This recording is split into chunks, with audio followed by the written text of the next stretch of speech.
Welcome back to the Tunnel Walk Talk. I am your host, Emmett. Today we will be going over the Akron preview. Last week they lost 10-0 to Wyoming in week one. They had generically no offense. Their defense held up pretty well against Wyoming, but Wyoming's one of those teams that aren't very good.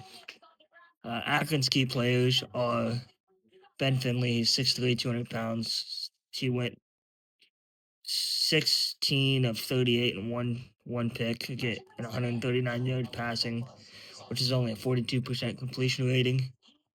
I don't think he's going to give us any issues at all. I think we're going to be able to contain him and stop him pretty easily.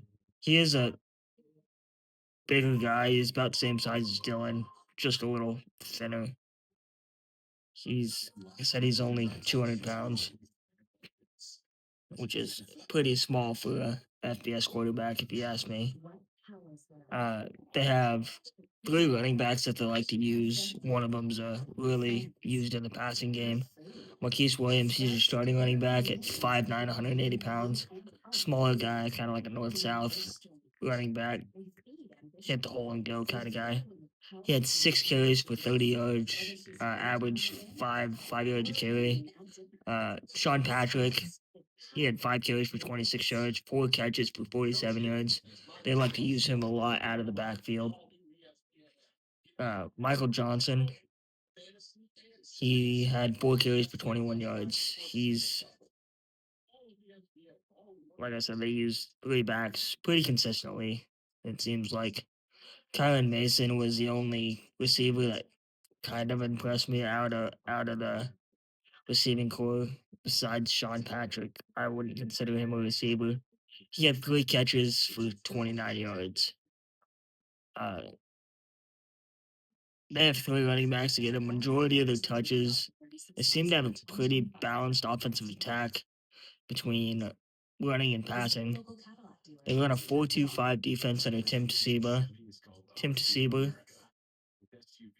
Uh, they are ineligible for any postseason play because of low academic progression rate. Their score is a 914 and the NCAA minimum is a 930.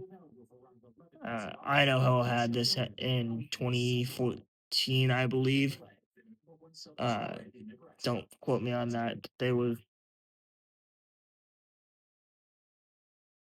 were one of those low standard academically academic schools. Offense, I don't think we will. I don't think we'll have any problems with them. I think we're gonna get out the gate early, score first couple drives, be up by 4 touchdowns, if not more at halftime. Pull all our starters. TJ Lateef and company is gonna be able to go out there. I like TJ. There's a reason why he's listed as a quarterback too and didn't redshirt his freshman year. Uh, I think Riley Van Poppel could break out on defense this week. He was pretty disappointing. Same with Elijah Judy.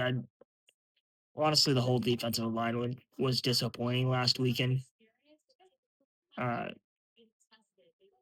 I think they once they get gelled together completely, most of those guys it's their first game starting, let alone even playing in college. Um, I think Deshaun McAuliffe's probably going to be one of our best defenders this season. He had 7 total tackles, 3 solo. He was just a ball hawk. Everywhere the ball was, he was. A little bit of game summary. The Cornhuskers should have no problem with Akron. They're one of the worst, if not the worst teams in FBS this season. If we were to have issues this week, I would raise some major red flags, and we would have a bigger issue than football. Uh, I do think we'll win 56-0. I don't think we'll have any issues. I could see them scoring a garbage time touchdown, field goal, just get some points on the board. Uh, and then some games around the country this week. Number 12 at at Duke. Illinois is favored by 2.5. I'm taking Duke to win that game. Uh, Baylor at number 16 SMU. SMU's favored by 3 even. I think SMU will win that pretty handily. I don't think they'll give them any issues. Missouri at Kansas. Mizzou's at home versus Kansas. Mizzou's favored by 6.5. I don't have any faith in Kansas this season again. I think Missouri handily beats them by 2 touchdowns, if not more. I can see this being a three possession ball game at the end. Stanford at BYU. I think that game's pretty interesting. I didn't find a spread on that one. I looked for a while. I think BYU's gonna handle them. UCLA at UNLV. There's also no spread on that game. But after watching Nico Amalivia at home last night versus, or not last night, Saturday night versus Utah, I have no confidence in the offense. He was overthrowing guys left and right. I think UNLV will be able to handle them pretty easily.